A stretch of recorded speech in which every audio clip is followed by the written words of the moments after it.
The year was 1572. The royal marriage between Henri of Navarre and Marguerite de Valois, sister of King Charles IX of France, was set to mark the end of the civil war between the Catholics and the Protestants. The groom Henri was making his way to Paris, and as he moved through the Huguenot country, his entourage swelled as more and more supporters joined in the group. But around June 14th, thunder struck in the form of a devastating news. His mother, Jeanne d'Arbrey, had died suddenly. Most believed she had been poisoned, naturally, by the Queen Mother, the Serpent Queen, Catherine de Medicis. Because when someone dies near her, it's never natural causes. But despite the advice of his closest friends to abandon the plan to go to Paris, Henri rode on. And about a month after Jeanne d'Arbrey's death, Henri finally arrived in Paris. His destination? The royal residence at Louvre. Henri had one thing on his mind: confront Catherine de Medicis about his mother's mysterious death. Catherine, ever the gracious hostess, had requested Henri arrive with a modest entourage of 50 men or fewer. Henri, always the polite guest, brought 800, just in case he needed to take over the palace by lunchtime or something like that, and that's not counting the Huguenot crowd arriving into Paris for the royal wedding if things work out, or for battle if things don't. But as soon as Henri stepped through the gates of the Louvre, the gates slammed shut behind him. Most of his men hadn't even crossed the threshold. Now Henri suddenly found himself trapped inside with only a handful of followers. Panic erupted. Outside, the rest of Henri's forces were demanding answers and were trying to find another entrance to reach Henri. Inside, his royal men urged him to turn around and try to find a way out before something else happened. But Henri, always the brave soul, or possibly reckless, insisted on going forward. He wanted answers, and a face-to-face with the Queen Mother. Catherine's guards led Henri's small entourage through the palace corridors, and he finally entered Catherine's chambers. Once he met Catherine face-to-face, he got straight to the point. "I want to know how my mother died." His voice apparently was as flat and cold as a winter pond. The ever-calm Catherine offered sympathetic words and a vague gesture. Then 2 men entered the room. They were doctors, not just any doctors. One was the royal court physician, and the other was the very man who had overseen Jeanne's death. The doctors had brought letters. Apparently, Jeanne d'Arbrey had ordered an autopsy on herself just before she died, and they presented her handwritten signature as proof. Henri, expecting scandal and murder plots, was instead met with medical jargon. The doctors reported their findings, which were grim but mundane. Jeanne had long suffered from poor lungs, and during the autopsy, they discovered severe pulmonary fibrosis and a large tumor that had ruptured. Death had been sudden, yes, but natural, at least according to the doctors who swore that they would stake their professional reputation on it. And to make matters worse, or more unsettling, they had also opened her skull. Jeanne had suffered chronic migraines, and in death, she apparently still wanted the cause found. The autopsy revealed a large cyst in her brain. It was a gruesome detail, and Henri was visibly shaken. Maybe he expected a confession, or at least a confrontation. Instead, he got anatomy. Catherine, having pulled the rug out from under Henri's suspicions, gently took his hand. And with Henri pacified, or dumbfounded for now, Catherine led him to the luxurious royal quarters prepared for him. Henri, now confined within the Louvre, was torn between indulgence and guilt. Life in the palace was luxurious. Food, music, dancing, beautiful women. It was a gilded cage, but a cage nonetheless. The weight of his mother's death and a gnawing sense that something wasn't right never quite left him. But he was determined to go through with the wedding that his late mother worked so hard to arrange. But while this was going on, rumors were running wild across Paris. The Protestant Huguenots were swarming into the city for the royal wedding, and Catholic factions and public were becoming increasingly nervous. Whispers started that Huguenots were plotting to assassinate the Catholic nobles and seize the throne. And once the rumors started, they spread through the Catholic populace, and the arrival of thousands of armed Huguenots didn't exactly help with the crowd control. But Huguenots also had their own reasons. Another rumor that the Catholic factions were trying to harm Henri and the Huguenot leadership was also spreading through Huguenot populace, and the most zealous Huguenot supporters were coming into Paris with a mission to protect their leaders.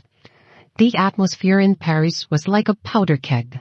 Fanatical priests and monks stoked anti-Huguenot sentiment daily from the pulpits. Street fights broke out at nearly every corner of the city. Then came August 18th. The royal wedding ceremony took place at Cathedral of Notre Dame. It was a magnificent affair, as grand as any in French history. But the beautiful bride was not exactly in a happy mood. She had actually been romantically involved with Henri, Duke of Guise. He had adored her since childhood. Historians disagree how far their relationship went into the physical realm, but apparently they exchanged quite steamy love letters. But there is no secret in Catherine de' Medici's court. The letters were discovered, and Margot had to get more than an earful from her mother and elder brother. The relationship with Henri de Guise was something Catherine could not allow. If, God forbid, Margot were to have a child with Henri de Guise, the Guise family will stop at nothing to make that child the next king of France and start the Guise dynasty. And for that to happen, her brothers would be the first targets. So having a relationship with a Guise is an act that can put all of her family in danger. So Catherine promptly selected a safer bridegroom, and that was Henri of Navarre. He was a minor king with too much of Huguenot baggage to be considered a serious contender for the crown of France. Margot was livid. In her mind, and in terms of the political power in Paris, the King of Navarre was just a regional lord of the countryside town far below the heir to the Guise family. Compared with the Guise, Navarre looked positively provincial. Given all this, Margot was not exactly happy with the whole arrangement. So the story goes that when the time came in the ceremony that the bride is to answer the question, "Do you take this man as your lawfully wedded husband?" Margot lifted her chin, stared into the distance, and said nothing. After an awkward silence stretching to eternity, Charles IX marched up, grabbed his sister by the hair, and forced her head into a nod, and this was considered a valid consent. Valois style, I suppose.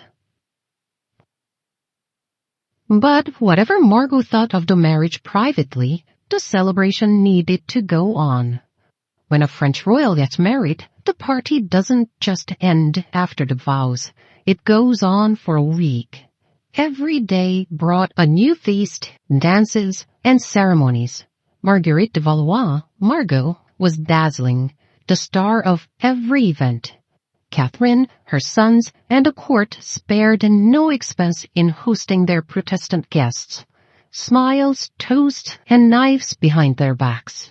Catherine's famed flying squadron of courtly women, par spies, par seductresses, worked the crowd, charming Protestant nobles while quietly collecting intel. But many Huguenots were no fools. Aware of Catherine's reputation and the suspiciously high mortality rate around her, they refused to drink wine, possibly poisoned, and kept their distances from flirtatious ladies with too much interest in their political activities. In the meantime, the Guise faction, fervent Catholics and de facto leaders of the Catholic League, had no interest in peace with Huguenots. They wanted the Huguenots annihilated.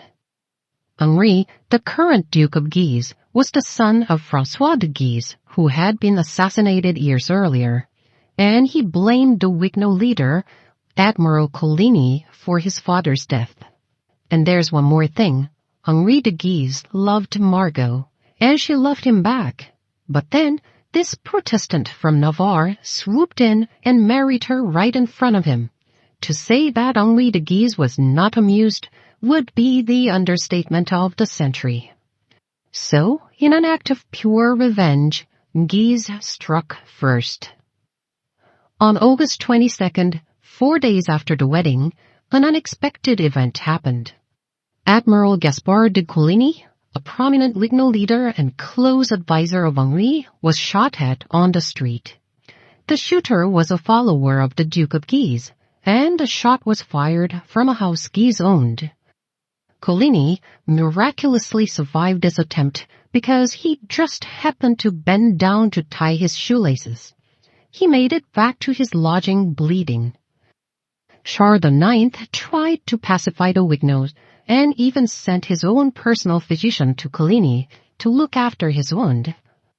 But Huguenots were outraged by this attempt and vowed revenge on Guise and his followers.